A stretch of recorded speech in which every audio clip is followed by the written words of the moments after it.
Não disse nada após minha nora me bater, de manhã, quando ela viu quem eu chamei, congelou na hora. O sangue escorria quente pelo canto da minha boca quando vi meu filho Ricardo virar o rosto. Foi naquele instante, com o gosto de ferro na língua e a dor latejando na minha têmpora, que eu entendi que tinha perdido tudo. Não a propriedade, não o sítio que construí com Joaquim ao longo de 40 anos. Eu tinha perdido meu filho. E Cláudia, minha nora, sabia disso. Por isso ela sorriu enquanto limpava a mão na saia, como quem acabou de matar uma barata na cozinha. A manhã tinha começado como todas as outras no interior de Minas Gerais. O sol ainda estava morno quando acordei às 5h30, como sempre faço desde que me casei aos 23 anos. Joaquim costumava dizer que eu tinha relógio biológico de galinha, porque não precisava de despertador. Levantei, coloquei meu vestido de chita azul, aquele que já está desbotado mas que ainda me serve perfeitamente, e fui para a cozinha preparar o café. O cheiro de lenha queimando no fogão a lenha sempre me acalma. Lembro os tempos em que tudo era mais simples, quando Ricardo ainda me chamava de mãe com carinho e não com aquele tom de impaciência que adotou depois que casou com Cláudia. Estava tirando o bolo de fubá do forno quando ouvi os passos dela descendo a escada. Passos pesados, apressados, raivosos. Cláudia nunca foi de acordar cedo. Dizia que era coisa de gente do interior, que mulher moderna dormia até mais tarde. Mas naquela manhã ela estava de pé antes das 7, e pelo barulho que fazia, estava furiosa. Virei para cumprimentá-la com meu sorriso de sempre, aquele que aprendi a manter no rosto mesmo quando o coração está apertado. Bom dia, filha. O café já está passado e tem bolo quentinho. Ela nem respondeu. Seus olhos estavam vermelhos, não de sono, mas de raiva. Uma raiva que parecia queimar por dentro, transformando sua face bonita em algo retorcido e feio. Cadê meu celular? Ela perguntou com a voz trêmula. Eu disse que não sabia, que não tinha visto celular nenhum. Mentira. Eu sabia exatamente onde estava o celular dela. Estava debaixo do meu colchão, onde eu tinha escondido depois de passar a noite inteira lendo mensagens que me fizeram querer vomitar. Mensagens que mudaram tudo. Mensagens que me mostraram que eu tinha criado uma cobra no meu próprio ninho. Mas naquele momento, com Cláudia me encarando com aquele ódio cru nos olhos, eu fingi demência. Fingi ser a velhinha tola que eles achavam que eu era. A dona Marta boba, que não entendia de tecnologia, que mal sabia usar o WhatsApp. Que passava os dias cuidando das galinhas e do jardim como se ainda estivéssemos em 1960. Eu tinha me tornado uma atriz perfeita da minha própria insignificância. E isso, eu descobriria, seria minha maior arma. Você está mentindo, velha, Cláudia rosnou se aproximando de mim. Eu podia sentir o cheiro do perfume caro que ela usava, aquele que Ricardo comprava para ela com o dinheiro que eu ainda enviava todo mês. Perfume francês, ela sempre fazia questão de mencionar. Como se isso a tornasse melhor do que as outras mulheres do povoado. Não estou mentindo, filha, respondi mantendo a voz calma. Por que eu pegaria seu celular? Nem sei usar essas coisas direito. Foi quando ela me bateu. A mão dela veio rápida, certeira, acertando meu rosto com uma força que eu não imaginava que ela tivesse. A aliança que eu mesma tinha comprado para ela, porque Ricardo não tinha dinheiro na época do casamento, abriu um corte na minha bochecha. Caí de joelhos no chão frio da cozinha, e por um momento o mundo ficou embaçado. Não pela dor física que era intensa, mas pela dor de perceber que tinha chegado a esse ponto. Que a mulher que eu tinha recebido na minha casa, que eu tinha tratado como filha, estava me agredindo no chão da cozinha que eu mesma havia construído. Ricardo entrou nesse momento. Meu filho, meu único filho, o menino que eu carreguei no ventre por 9 meses difíceis, que quase me matou no parto, que eu amamentei até os 2 anos mesmo quando todos diziam para parar. Ele olhou para mim no chão, sangrando, e para Cláudia de pé, ofegante de raiva. E sabe o que ele fez? Virou o rosto. Simplesmente virou o rosto e perguntou. Ela falou onde está seu celular? Como se eu fosse o problema. Como se fosse normal sua esposa espancar uma mulher de 70 anos. Naquele momento, ainda de joelhos, com o sangue escorrendo e manchando meu vestido de chita, eu tomei uma decisão. Não ia dizer nada. Não ia chorar, não ia implorar, não ia me defender. Ia ficar quieta e observar. Porque uma coisa que 70 anos de vida me ensinaram é que as pessoas se revelam muito mais no silêncio do que nas palavras. E eu precisava saber exatamente quem eram essas pessoas que viviam debaixo do meu teto, comendo da minha comida, gastando do meu dinheiro. Levantei devagar, segurando na mesa para não cair. Minhas pernas tremiam não de medo, mas de uma mistura de dor e algo que estava começando a crescer dentro de mim. Algo frio e calculista que eu não sabia que existia. Limpei o sangue com a barra do vestido e caminhei até a pia. Lavei o rosto em silêncio. Podia sentir os olhos deles em mim, mas não me virei. Terminei de lavar, peguei um pano de prato limpo e pressionei contra o corte. Só então olhei para eles. Cláudia tinha os braços cruzados, o queixo erguido num desafio silencioso. Ricardo evitava meu olhar, as mãos nos bolsos da calça jeans que eu tinha comprado para ele no mês passado. Nenhum deles pediu desculpas. Nenhum deles pareceu, sequer por um segundo, arrependido. Isso me disse tudo o que eu precisava saber. Não era um momento de raiva passageira. Era algo planejado, algo que vinha de longe. E eu estava bem no centro de um plano que ainda não entendia completamente. Virei as costas e subi para o meu quarto. Cada degrau da escada de madeira rangia sob meus pés. Um som que sempre amei porque me lembrava de quando Ricardo era criança e eu conseguia ouvir quando ele descia para roubar biscoitos à noite. Agora esse mesmo som ecoava na casa como um aviso. Tranquei a porta do quarto, algo que nunca tinha feito antes, e sentei na cama. Foi só então, sozinha e em segurança, que deixei as lágrimas caírem. Não de dor, mas de luto. Estava de luto pelo filho que perdi, pelo menino doce que tinha se transformado nesse homem que eu não reconhecia mais. Mas as lágrimas duraram pouco. Tinha trabalho a fazer. Puxei o celular de Cláudia de debaixo do colchão e continuei lendo onde tinha parado. As mensagens eram entre ela e meu filho, mas havia também um grupo com mais uma pessoa. Um número que eu não reconhecia inicialmente, mas que logo identifiquei pelas conversas. Adalberto Ferreira, o empresário que tinha chegado no povoado há 6 meses, oferecendo dinheiro para comprar terras. Um homem grande de barriga proeminente e voz alta que andava pela cidade como se fosse dono de tudo. Ele queria meu sítio. E Cláudia e Ricardo estavam dispostos a dar. Não, eles estavam dispostos a vender. Vender o que não era deles. Vender o que eu e Joaquim tínhamos construído com as próprias mãos, com suor e sangue e sacrifício. Li cada mensagem com uma atenção que nunca tinha dado a nada na vida. Eles planejavam me forçar a assinar a escritura. E se eu não assinasse por bem, usariam a força. A violência daquela manhã não tinha sido um acidente. Tinha sido um teste. Eles queriam ver até onde podiam ir, quanto eu aguentaria apanhar antes de ceder. Mas havia algo pior nas mensagens. Muito pior. Eles falavam de outra mulher. A primeira esposa de Ricardo, Patrícia. A moça bonita que ele tinha trazido para conhecer 5 anos atrás, antes de Cláudia. Patrícia tinha desaparecido de repente. Ricardo disse que ela tinha fugido com outro homem, que tinha deixado um bilhete dizendo que não aguentava mais a vida no interior. Eu nunca acreditei totalmente nessa história, mas o que uma mãe poderia fazer? Confiei no meu filho. Que erro terrível. As mensagens revelavam a verdade. Patrícia não tinha fugido. Patrícia estava morta. E meu filho tinha participado. As conversas eram vagas, cheias de reticências e emojis que tentavam disfarçar o horror, mas o suficiente para entender. Cláudia escreveu, dessa velha a gente também se livra, igual a outra. E Ricardo tinha respondido com um emoji de polegar para cima. Meu estômago revirou. Senti a bile subir na garganta. Eles tinham matado Patrícia. E agora planejavam me matar também. O plano deles era simples e cruel. Iam encenar um acidente. Uma queda da escada, talvez. Ou um tropeço no quintal. As pessoas iam comentar que era uma pena, Dona Marta tão forte ainda. Mas 70 anos é muita idade, essas coisas acontecem. O padre ia rezar uma missa bonita. O povoado inteiro ia aparecer no velório, porque eu era conhecida, respeitada. E Ricardo ia herdar tudo. Com a escritura em mãos, ia vender para Adalberto Ferreira e dividir o dinheiro com Cláudia. Mas havia uma reviravolta que nem o próprio Ricardo sabia. Li as mensagens entre Cláudia e Adalberto, mensagens apagadas que eu só consegui recuperar porque sabia onde procurar. Joaquim tinha me ensinado algumas coisas sobre tecnologia antes de morrer. Dizia que mulher velha tinha que aprender a se virar, que o mundo estava mudando rápido demais. Eu tinha aprendido mais do que qualquer um imaginava. E agora esse conhecimento ia salvar minha vida.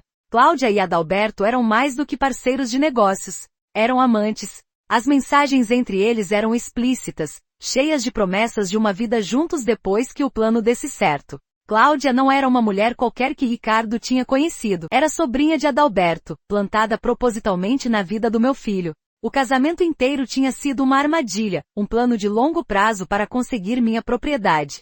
Ricardo era apenas uma ferramenta, um idiota cego de ganância que não percebia que estava sendo usado. Fiquei horas lendo e relendo as mensagens, fazendo capturas de tela, arquivando tudo numa pasta secreta na nuvem. Joaquim tinha deixado um computador velho guardado no armário, e eu sabia usar melhor do que deixava parecer. Enquanto o sol subia lá fora e o calor de outubro começava a pesar, eu trabalhava. Minha mente funcionava com uma clareza que não sentia há anos. A dor no rosto tinha virado apenas um incômodo distante.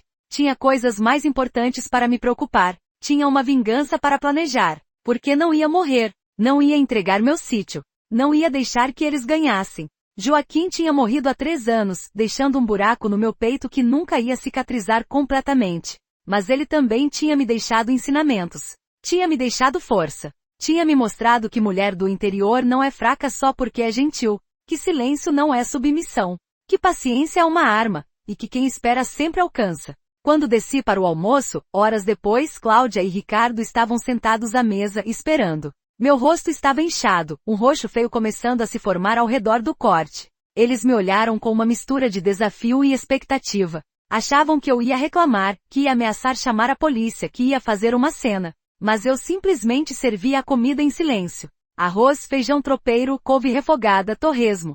Comida mineira de verdade feita com o carinho de sempre. Sentei e comi sem dizer uma palavra. Foi Ricardo quem quebrou o silêncio. Mãe, a gente precisa conversar. Olhei para ele com os olhos mais vazios que consegui fazer. Sobre o que, filho? Minha voz saiu mansa, quase infantil. Ele trocou um olhar com Cláudia. Sobre o sítio. A senhora está ficando velha. Não consegue mais cuidar de tudo sozinha. A gente acha melhor vender, investir o dinheiro em alguma coisa mais prática. Mais prática, repeti, mastigando devagar. Como o quê? Um apartamento na cidade, ele disse, animando-se como se estivesse me oferecendo um presente maravilhoso. Lugar menor, mais fácil de limpar. A senhora pode descansar, aproveitar a velhice. E nós cuidamos de toda a burocracia da venda. A senhora não precisa se preocupar com nada. Era um discurso ensaiado. Podia ver nas pausas calculadas, na forma como ele evitava certas palavras. Eles tinham planejado cada frase, cada argumento. Achavam que eu ia cair como uma pera madura. Assenti lentamente como se estivesse considerando. E se eu não quiser vender? A pergunta saiu quase inocente, mas vi a mandíbula de Cláudia se contrair. A senhora vai querer, Ricardo disse. E havia algo escuro na voz dele agora. Uma ameaça velada. Porque é o melhor para todo mundo. Olhei para meu filho e pela primeira vez, permiti que ele visse algo diferente nos meus olhos. Não medo. Não submissão.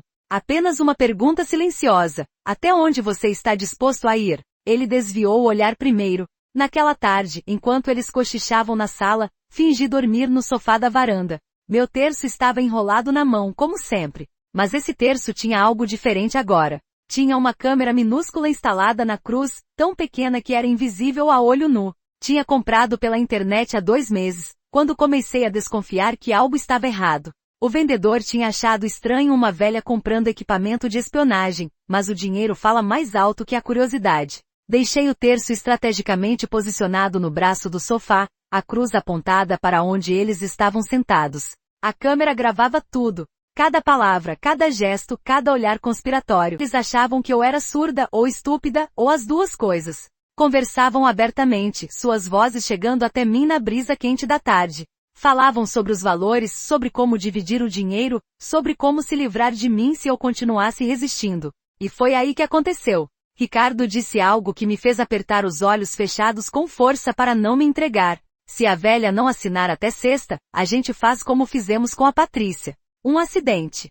Ninguém vai desconfiar. Cláudia riu. Uma risada baixa e íntima terrível. Dessa vez vai ser mais fácil. A Patrícia era nova, forte. A velha é frágil. Uma empurradinha na escada e pronto. Natural. Cada palavra era uma lâmina no meu coração.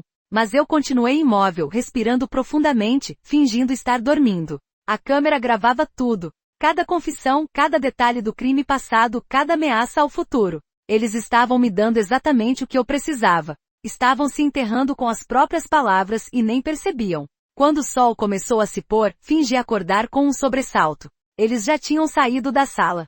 Peguei meu terço, beijei a cruz como sempre faço e subi para o quarto. Transferi o vídeo para o computador, depois para 3 pendrives diferentes e para a nuvem. Cópias de segurança. Tinha aprendido com Joaquim que nunca se deve confiar em apenas um lugar para guardar algo importante. E isso era mais importante do que qualquer coisa que eu já tinha guardado na vida. Naquela noite, deitada na cama que dividi com Joaquim por 40 anos, fiz planos. Planos cuidadosos, detalhados, cruéis. Porque se tinha uma coisa que eu tinha aprendido naqueles 70 anos de vida era que justiça e bondade nem sempre andam juntas. Às vezes, para fazer justiça, é preciso ser implacável. É preciso ser esperta. É preciso ser cruel. E eu ia ser, pelos meus 40 anos de trabalho nessa terra. Por Joaquim, que morreu feliz achando que tinha deixado tudo protegido.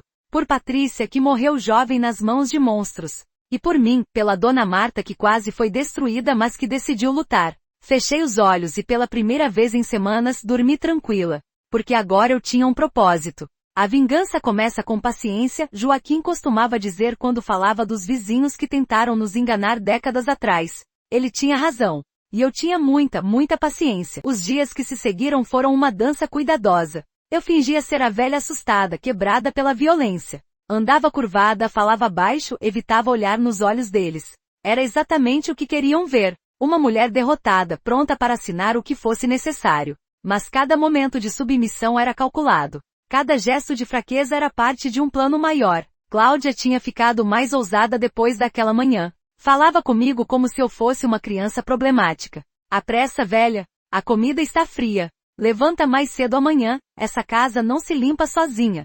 Cada ordem era uma humilhação. E eu aceitava tudo em silêncio. Mas por dentro mantinha um registro mental. Cada ofensa seria paga. Com juros. Ricardo evitava ficar sozinho comigo. Acho que em algum lugar distante da consciência dele, ainda existia um resquício de culpa. Ou talvez fosse apenas covardia. É mais fácil maltratar alguém quando você tem plateia, quando tem outro monstro ao seu lado te encorajando. Sozinho, ele era apenas um homem fraco que sabia que estava fazendo algo terrível mas não tinha coragem de parar. Na quarta-feira, 3 dias após a agressão, eles me levaram até o cartório. Disseram que era só para eu conhecer o tabelião, que ele ia explicar o processo de venda, que não precisava decidir nada ainda. Mentiras. Vi o documento já preparado em cima da mesa, meu nome datilografado em letras garrafais. Só faltava minha assinatura. O tabelião era um homem novo, não mais que 30 anos com óculos de aro fino e ar de quem preferia estar em qualquer outro lugar. Ele evitava meu olhar inchado e roxo. Dona Marta, começou ele, com voz profissional mas desconfortável, seus familiares me procuraram para iniciar o processo de venda da sua propriedade. A senhora está ciente de todos os detalhes? Olhei para Ricardo, que estava ao meu lado, rígido como uma estátua. Não, respondi com voz fraquinha. Não estou ciente de nada. O tabelião franziu a testa. Então precisamos remarcar. A senhora precisa estar completamente informada e consentir voluntariamente com a transação. Não posso prosseguir sem isso. Vi Cláudia apertar os lábios numa linha fina de raiva contida. Mas ela é muito velha, não entende essas coisas, ela disse, a voz escorrendo falsa preocupação. Por isso estamos aqui para ajudar. O tabelião a olhou com algo que poderia ser suspeita. Com todo respeito, senhora, a idade não invalida a capacidade de decisão. Sua sogra parece perfeitamente capaz de entender o que está acontecendo. Foi quando tive uma ideia. Uma ideia brilhante que me fez querer sorrir, mas mantive o rosto neutro. Moço, eu posso falar com o senhor sozinha? Um minutinho só? Ricardo se intrometeu imediatamente. Não precisa, mãe. A gente está aqui para ajudar. Insisti com voz mais firme. Quero falar sozinha.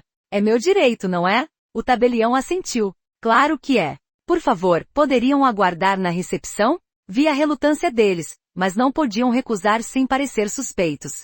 Saíram de má vontade, Cláudia lançando olhares envenenados por cima do ombro. Quando a porta se fechou, o tabelião se inclinou para a frente. A senhora está bem? Está sendo coagida? Toquei o hematoma no rosto, ainda sensível. Estava. Meu filho e minha nora querem minha propriedade. Eles me bateram. Vi os olhos dele se arregalarem atrás dos óculos. Isso é grave. A senhora precisa fazer um boletim de ocorrência. Posso chamar a polícia agora mesmo. Balancei a cabeça. Não agora. Ainda não. Mas preciso que o senhor faça algo por mim. Preciso que registre que eu vim aqui sob coação, que não quero vender nada, e que se algo acontecer comigo nos próximos dias, a polícia deve investigar meu filho e minha nora. Pode fazer isso? Ele hesitou, mas depois assentiu lentamente. Posso fazer um registro. Uma declaração sua datada e testemunhada. Se acontecer algo, isso pode ser usado como evidência. Perfeito, eu disse. E não diga nada a eles. Finja que aceitei vender, mas que precisa de mais tempo para preparar os documentos. Pode fazer isso por mim? Não deveria, ele admitiu. Mas sim, posso. A senhora precisa de ajuda, Dona Marta. Não pode ficar nessa situação. Eu sei, respondi, tocando o terço no meu pescoço. Mas tenho um plano.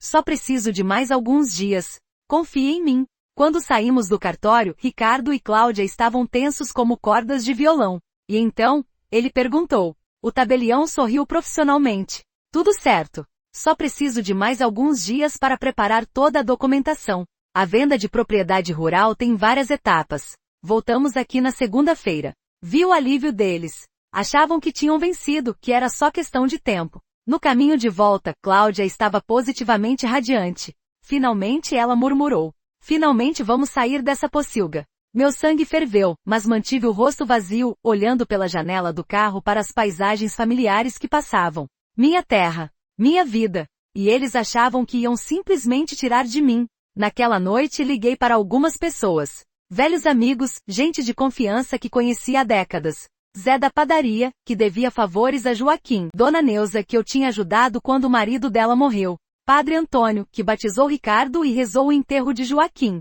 Cada conversa era cuidadosamente calibrada. Não revelei tudo, apenas plantei sementes. Comentei casualmente que estava preocupada, que as coisas em casa estavam estranhas, que tinha medo. Eles ofereceram ajuda, proteção, ouvidos atentos. Guardei cada oferta no bolso como cartas numa mão de pôquer. A verdadeira jogada viria no domingo. O almoço de família que eu ia preparar. Já tinha enviado convites pelo WhatsApp para parentes distantes, vizinhos próximos, conhecidos antigos. Dizia que queria fazer um anúncio importante sobre o futuro do sítio. Ricardo e Cláudia acharam que era minha rendição oficial, meu jeito de fazer as pazes antes de assinar tudo. Deixei que pensassem isso. Mas também tinha convidado outros. O delegado que jogava dominó com Joaquim. A jornalista do jornal local que sempre quis fazer uma matéria sobre mulheres do campo. O promotor público que tinha sido criado aqui no povoado. Alguns vizinhos que tinham recebido ofertas suspeitas de Adalberto Ferreira.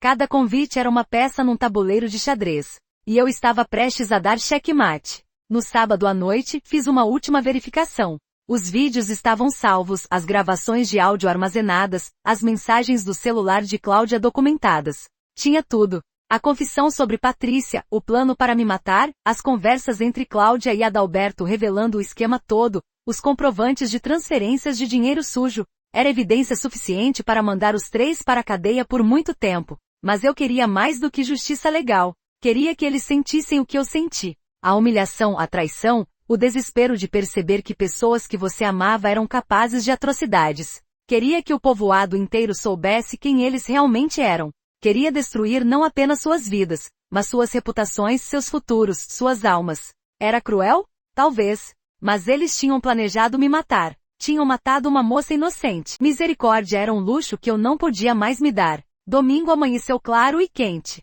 Acordei às 4 da manhã e comecei a preparar a comida. Frango com quiabo, tutu de feijão, couve à mineira, torresmo crocante, arroz soltinho, farofa. Tinha feito 3 bolos, fubá, laranja e cenoura. A mesa estava posta com a toalha de crochê que minha mãe tinha feito, os pratos bons que só usávamos em ocasiões especiais. Tudo perfeito. Tudo preparado para o momento mais importante da minha vida. As pessoas começaram a chegar ao meio-dia. Primeiro os vizinhos, depois os parentes, depois as autoridades. Ricardo e Cláudia recebiam todos com sorrisos largos, interpretando o papel de família feliz. Ele me apresentava como a mãe dedicada que estava tomando decisões sábias sobre o futuro. Ela complementava com comentários sobre como eu merecia descansar, aproveitar a velhice. Hipócritas perfeitos.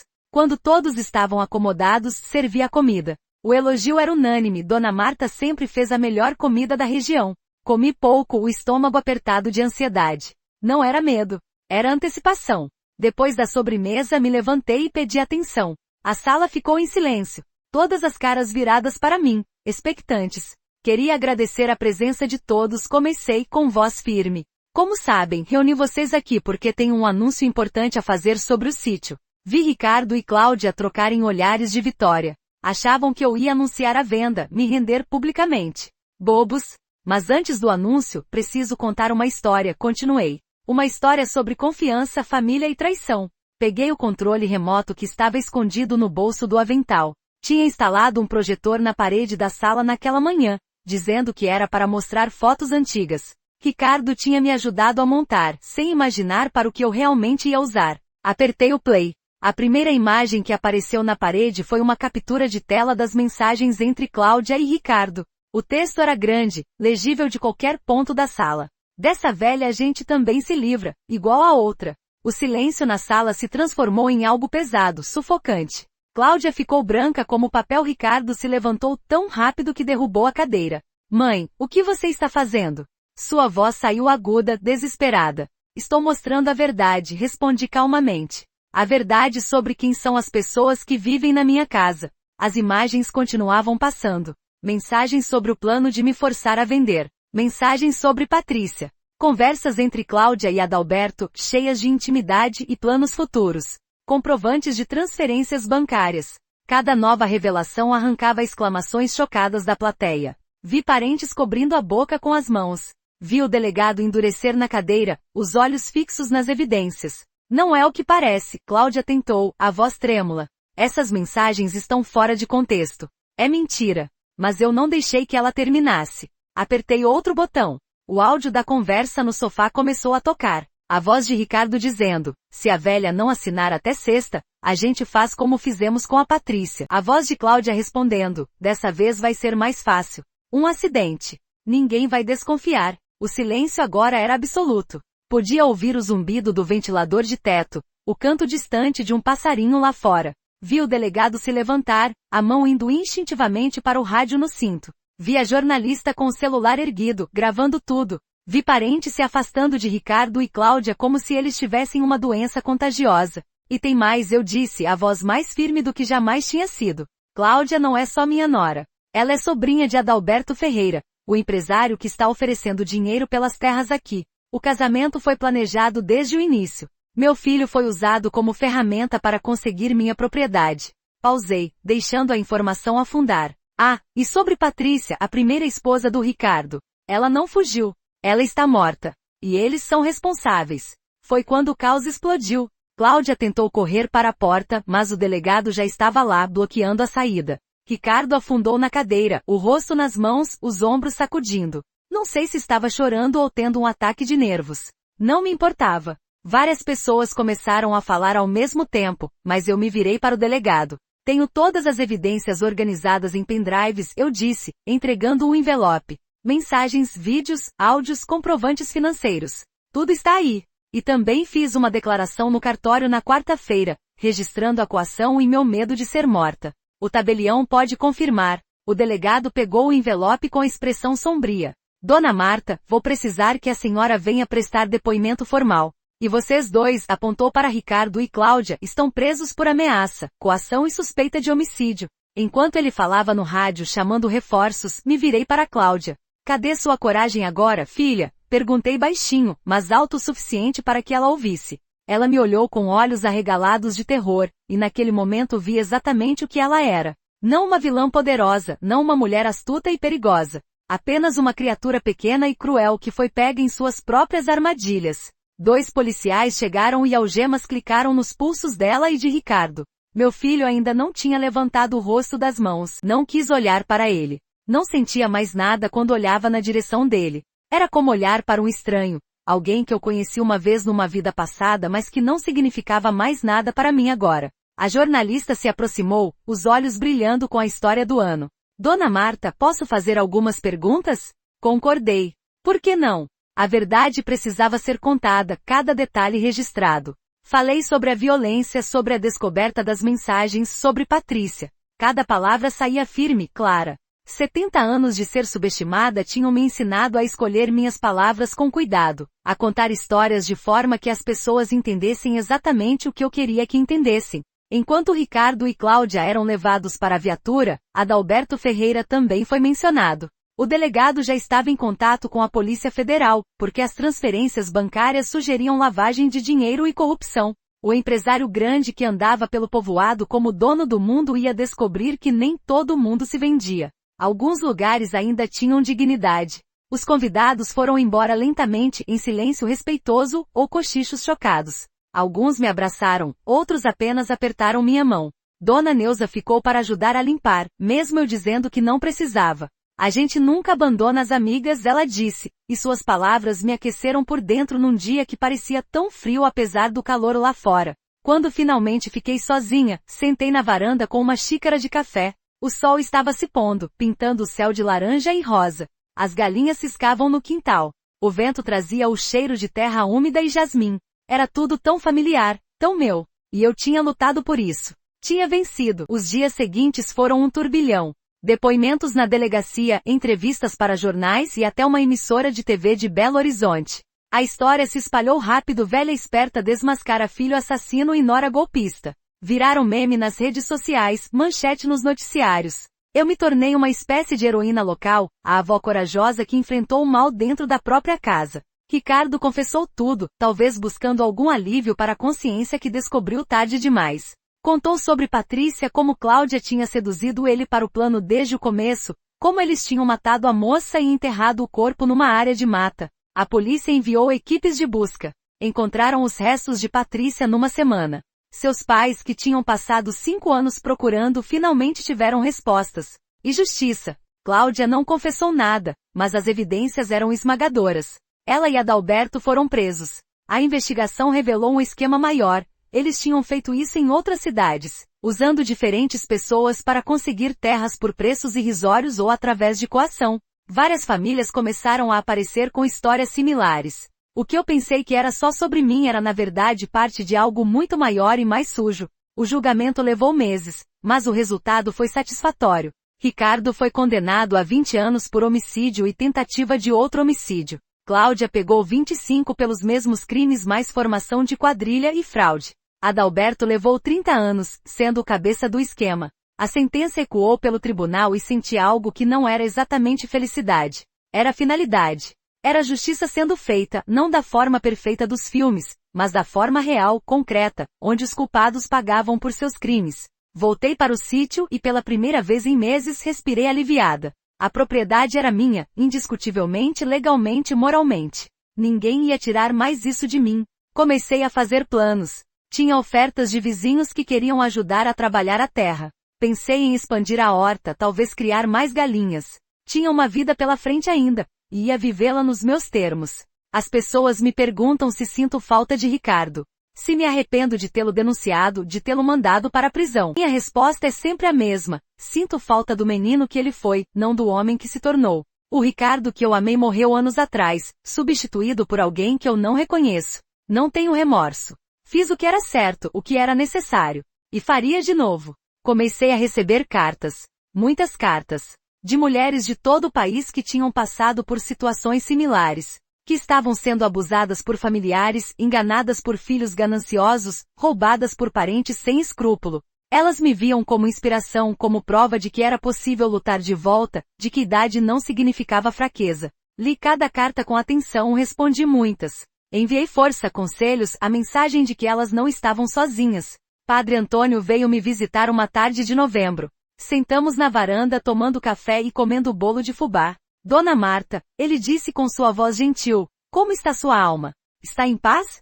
Pensei por um longo momento. Paz é uma palavra grande, padre. Mas estou em harmonia com o que fiz. Ele assentiu, compreensivo. Deus entende justiça. E entende quando a ternura precisa dar lugar à força. O povoado mudou sua visão sobre mim. Antes eu era a Dona Marta gentil, a viúva trabalhadeira, a vizinha prestativa. Agora eu era a mulher que não se deixou derrotar, que lutou pelos seus direitos, que expôs o mal. Alguns me temiam um pouco, acho, mas a maioria me respeitava de uma forma nova, mais profunda. Tinha provado que gentileza não era fraqueza, que silêncio não era submissão. Encontrei fotos antigas na gaveta do quarto. Ricardo bebê, Ricardo criança, Ricardo adolescente. O menino de sorriso largo que adorava me ajudar na horta. Que corria para meus braços quando voltava da escola. Que dizia que quando crescesse ia cuidar de mim para sempre. Chorei ao ver essas fotos. Não pelo homem que ele se tornou, mas pelo menino que foi, pelas possibilidades perdidas, pelo amor que um dia foi real e puro e que se transformou em algo podre. Mas as lágrimas secaram. Guardei as fotos de volta na gaveta e fechei aquele capítulo. A vida é feita de escolhas, e Ricardo fez as dele. Agora enfrentava as consequências. Quanto a mim, tinha escolhas a fazer também. Escolhas sobre como viver o resto da minha vida, sobre que legado deixar, sobre que tipo de mulher eu queria ser. Decidi ser a mulher que não tinha medo. A mulher que falava sua verdade, que lutava por seus direitos, que protegia o que era seu. Mas também decidi ser a mulher que ajudava outras mulheres, que compartilhava sua força, que iluminava o caminho para quem estava perdido na escuridão da opressão familiar. Não ia desperdiçar essa segunda chance de vida sendo amarga ou com medo. Ia usá-la sendo útil e estabeleci um pequeno grupo de apoio com Dona Neuza e algumas outras mulheres da região. Nos reuníamos uma vez por semana, tomávamos café, conversávamos sobre nossas vidas. Mas também falávamos sobre direitos, sobre como se proteger, sobre sinais de abuso. Ensinei algumas a usar computadores, a documentar conversas suspeitas, a guardar evidências. Conhecimento era poder, e eu tinha poder para compartilhar. O sítio floresceu naquele verão. A horta estava maior do que nunca, as galinhas botando ovos em abundância. Contratei 2 rapazes do povoado para ajudar com o trabalho pesado, filhos de Dona Neuza que precisavam de emprego. Pagava justo, tratava com respeito. Eles trabalhavam com dedicação, orgulhosos de estar ali. Era o começo de algo novo, uma nova forma de fazer as coisas funcionarem. Nas noites tranquilas, sentava na varanda e olhava para as estrelas. Conversava com Joaquim, imaginando que ele estava em algum lugar lá em cima ouvindo. Contava sobre o que tinha acontecido, sobre como tinha sido forte, sobre como tinha protegido o que construímos juntos. Acho que ele estaria orgulhoso. Acho que ele teria feito o mesmo no meu lugar. Éramos um time, sempre fomos, e só porque ele se foi não significava que o time tinha acabado. Continuava de uma forma diferente, mas continuava. Recebi uma carta de Ricardo da prisão. Demorei dias para abrir, com medo do que encontraria dentro. Quando finalmente abri, encontrei palavras de desculpa, de arrependimento tardio, de súplica por perdão. Ele escreveu que tinha sido cego pela ganância, manipulado por Cláudia, que nunca tinha querido que chegasse àquele ponto. Eram palavras bonitas, mas vazias. Perdão não apaga crime. Arrependimento não ressuscita Patrícia. Sinto muito não muda o fato de que ele estava disposto a me matar. Não respondi à carta. Algumas pontes, quando queimadas, devem ficar assim. Cinzas. Ricardo teria que encontrar sua redenção em outro lugar, se é que ela existe para alguém como ele. Quanto a mim, não tinha mais espaço no coração para aquele filho. O Ricardo que eu amei estava morto. O homem na prisão era um estranho com o mesmo nome. Os meses passaram e virei uma espécie de celebridade local. Fui convidada para palestrar em escolas, em centros comunitários, em encontros de mulheres. Falava sobre minha experiência, sobre direitos, sobre não aceitar abuso só porque vem de família. Via rostos na plateia, mulheres de todas as idades, e via quando minhas palavras acendiam algo nelas. Uma fagulha de coragem, uma semente de rebelião contra a opressão. Isso me enchia de propósito. Uma jovem veio me procurar depois de uma palestra. Ela tinha marcas no rosto, escondidas mal sob maquiagem. Contou que o marido batia nela, que a família dele dizia que era seu dever aguentar. Peguei sua mão e olhei nos olhos dela. Você não tem que aguentar nada. Você merece respeito, segurança, amor de verdade. Vou te ajudar a sair dessa situação. E ajudei. Conectei ela com abrigos, advogados, grupos de apoio. 6 meses depois ela estava divorciada, vivendo sozinha, trabalhando e sorrindo de verdade. Me agradeceu com lágrimas nos olhos. Mas eu que agradecia. Ela me mostrava que minha dor tinha servido para algo maior. O aniversário de Joaquim chegou em março. Visitei o cemitério como fazia todo ano, levando flores frescas do jardim. Sentei perto da lápide e falei com ele. Contei sobre tudo, sobre a luta, sobre a vitória, sobre a nova vida que estava construindo. Senti o vento mexer nos cabelos e imaginei que era ele, tocando minha cabeça como fazia quando estava vivo, dizendo que estava orgulhoso, dizendo que eu tinha feito bem. A paz que Padre Antônio tinha perguntado, eu finalmente a encontrei ali, sentada no cemitério, conversando com meu marido morto. Não era uma paz perfeita, sem cicatrizes. Era uma paz conquistada, manchada de sangue e lágrimas e luta. Mas era minha. E era real. Voltei para o sítio enquanto o sol se punha. As sombras ficavam longas no chão, mas não tinha medo de sombras. Não tinha mais medo de nada. Tinha enfrentado o pior que a vida podia jogar em mim e tinha sobrevivido. Mais do que sobrevivido. Tinha vencido. E agora vivia cada dia sabendo que era mais forte do que qualquer um imaginava, inclusive eu mesma. A lição que aprendi e que compartilho com todas as mulheres que encontro é simples mas poderosa. Nunca subestime o poder do silêncio observador. Nunca subestime a força de uma mulher que decidiu lutar. E nunca jamais confunda bondade com fraqueza. Os anos de dedicação à família não foram desperdiçados. Foram investimento em paciência, em sabedoria, em compreender como as pessoas funcionam. Cada refeição que preparei me ensinou sobre timing. Cada chão que lavei me ensinou sobre persistência. Cada noite em claro cuidando de Ricardo doente me ensinou sobre resistência. Não percebi na época, mas estava sendo treinada para o maior desafio da minha vida. E quando esse desafio veio na forma de traição e violência, eu estava pronta. Não da forma que imaginava, não como uma guerreira com armadura brilhante. Mas como eu mesma, Dona Marta, viúva de 70 anos, com mãos calejadas de trabalho e mente afiada de observação. Usei as ferramentas que tinha, paciência, inteligência, conhecimento da natureza humana. E venci. Hoje, quando olho para o sítio próspero, para as mulheres que ajudei, para a vida nova que construí sobre as ruínas da antiga, não sinto amargura. Sinto algo próximo de gratidão. Não gratidão pelo que aconteceu, mas pelo que descobri sobre mim mesma. Descobri que era mais forte do que pensava. Mais inteligente do que deixava parecer. Mais capaz do que qualquer um imaginava. E essa descoberta mudou tudo. Não apenas salvou minha vida, mas me deu uma nova. Uma vida onde não preciso fingir fraqueza para ser aceita. Onde posso ser totalmente eu mesma, em toda a minha complexidade, força e vulnerabilidade. Uma vida onde ajudo outras mulheres a descobrirem o mesmo sobre si mesmas. O sol está se pondo agora, pintando o céu daquele laranja intenso que só o interior de Minas tem.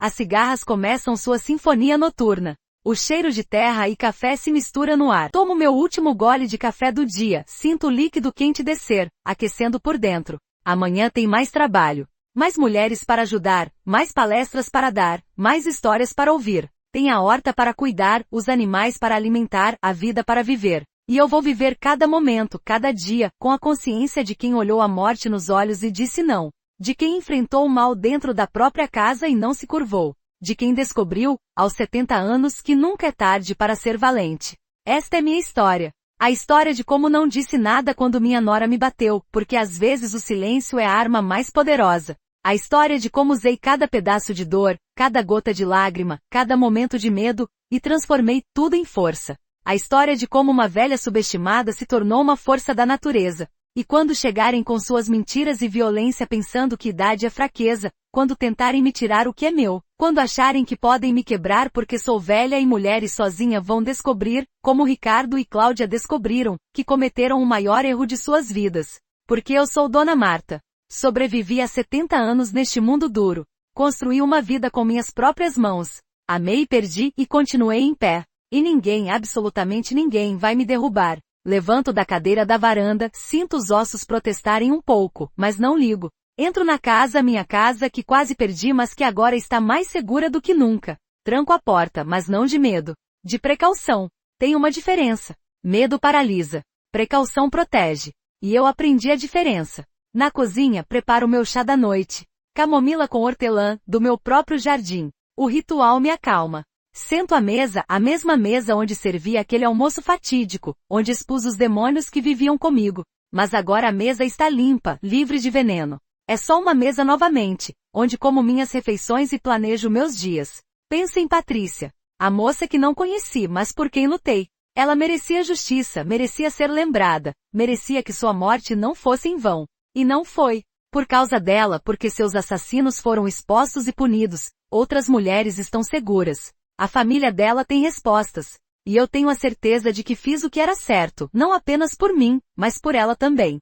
Será que ela está em algum lugar agora vendo tudo? Será que sabe que uma velha que nunca conheceu lutou por ela? Gosto de pensar que sim. Gosto de pensar que ela e Joaquim estão em algum lugar juntos, talvez tomando café e conversando sobre como a velha Marta surpreendeu a todos. A imagem me faz sorrir. Termino meu chá e lavo a xícara. Cada gesto é familiar, reconfortante. Esta é minha vida agora.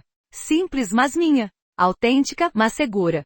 Subo para o quarto, visto minha camisola, aquela de algodão macio que Joaquim me deu há 15 anos e que ainda uso todas as noites. Ajoelho perto da cama para rezar, como faço desde criança.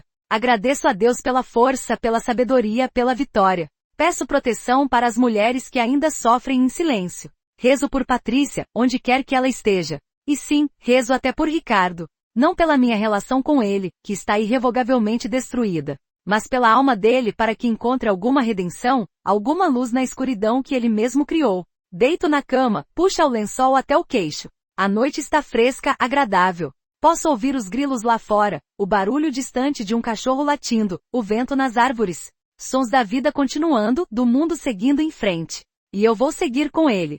Fecho os olhos, mas antes de dormir, penso em todas as mulheres que vão ouvir minha história. Nas que vão se identificar, nas que vão encontrar coragem, nas que vão decidir lutar. Para elas eu digo, sim, é assustador. Sim, é difícil.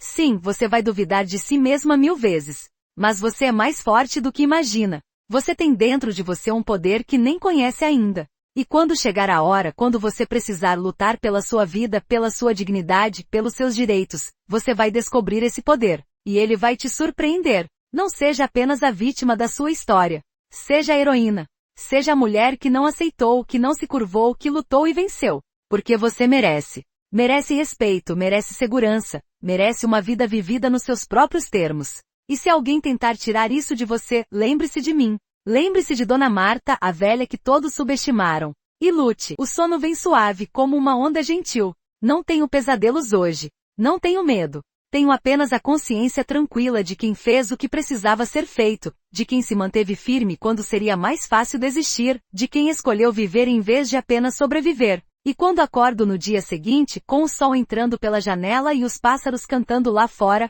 eu sorrio, porque é um novo dia.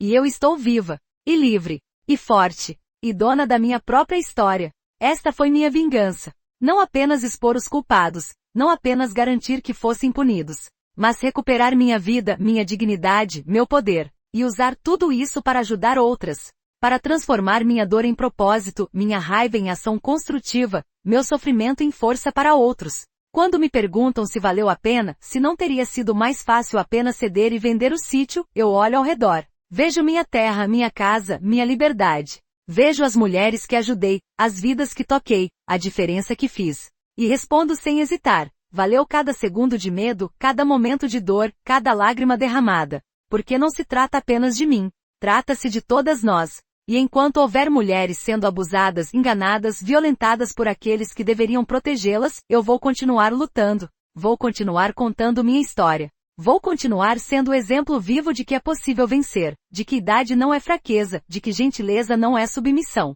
Vou ser a voz para aquelas que ainda não encontraram a própria voz, porque essa é minha missão agora. Não apenas viver, mas viver com propósito. Não apenas sobreviver, mas prosperar. Não apenas vencer, mas ajudar outras a vencerem também. E cada dia que acordo neste sítio, nesta casa, nesta vida que lutei tão duro para manter, é uma vitória, é uma declaração, é uma promessa. A promessa de que nunca mais vou me calar, nunca mais vou fingir ser menos do que sou, nunca mais vou aceitar migalhas quando mereço o banquete inteiro. E vou ajudar cada mulher que encontrar a fazer as mesmas promessas para si mesma. Esta é a verdadeira vingança. Não destruir aqueles que tentaram me destruir, embora isso tenha acontecido, mas construir algo melhor sobre as ruínas que eles deixaram.